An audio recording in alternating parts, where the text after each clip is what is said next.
Dark Rival, Chapter 9. Now Qui-Gon could see his mistakes. He had been blind to Xanatos' faults. He indulged the boy. He gave without seeing. He was a failure as a master, because he trusted the apprentice too much.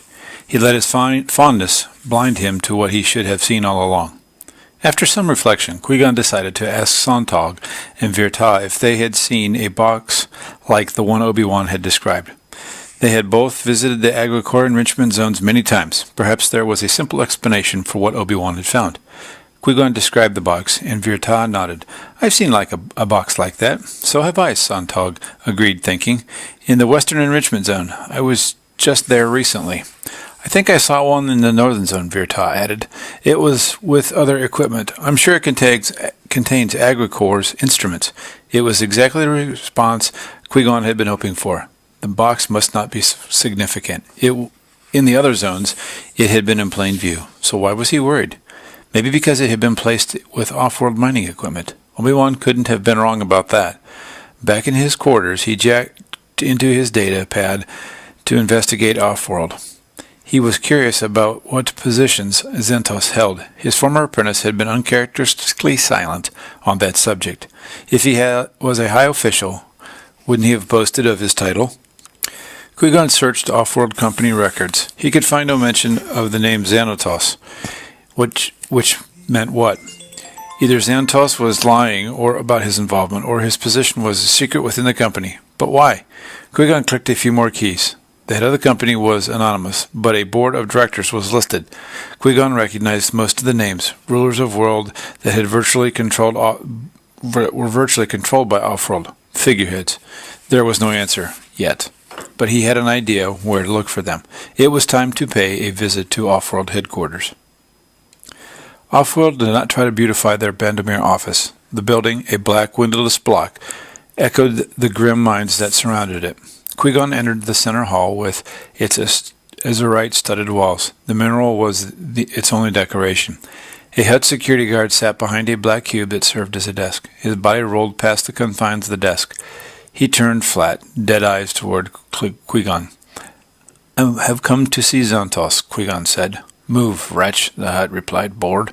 "Take your petty complaints to your immediate supervisor. There's no one here anyway. Xanatos is on an exploration trip to the North Mine Quadrant." The Hutt reached for a blaster. So much for corporate hospitality. Qui-Gon didn't move a muscle. He concentrated on the Hutt's greasy mind, pulling energy in from the Force. "Perhaps I should wait in his private office," he said. "You should wait in his private office," the Hutt replied tonelessly. "Take the restricted lift tube to Horizon 30. "Security controls should be lifted," Qui-Gon said. "All security controls shall be lifted." Qui-Gon entered the tube marked Restricted. There was only one indicator light, the Horizon 30. The lift tube reached the floor in seconds. He stepped off into a reception area. The chairs were made of stone. The cube-like desk was empty.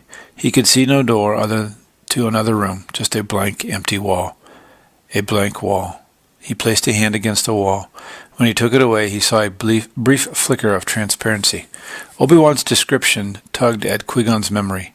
He'd read about the technology advances on Telos, the home planet of Xanatos. Recently, he had been able to cover transparasteel with a special coating that rendered it opaque. When a thermoelectric impulse was generated, the wall returned to normal transparency. He pressed his whole body against the wall and turned it transparent. Could he see the inner office? Still, where was the door? Qui-Gon drew the Force in and felt it move within him like a cresting wave. The entire wall became transparent. Then the hidden door swung open. As soon as he was inside, the wall became once more opaque. It was a clever system, Qui-Gon thought, walking toward the enormous stone desk. Xanatos could control the transparency from the reception area. He would be able to see inside the office before he entered. If someone managed to slip past security, the intruder would be unable to hide in the office. How like Xanatos, concealing and revealing. He'd forgotten how clever his apprentice was about secrets.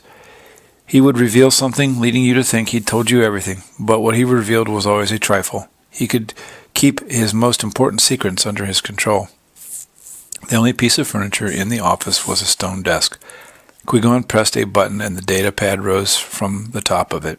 He assessed the file system. Just as he suspected, it was holographic.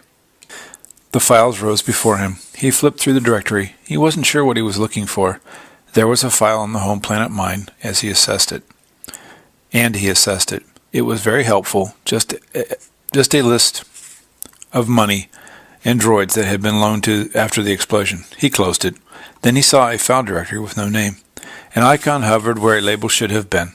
2 broken circles that overlapped. Qui-Gon's heart beat faster. The 2 broken circles could be read as letters 2, O, and C. Offworld Corporation.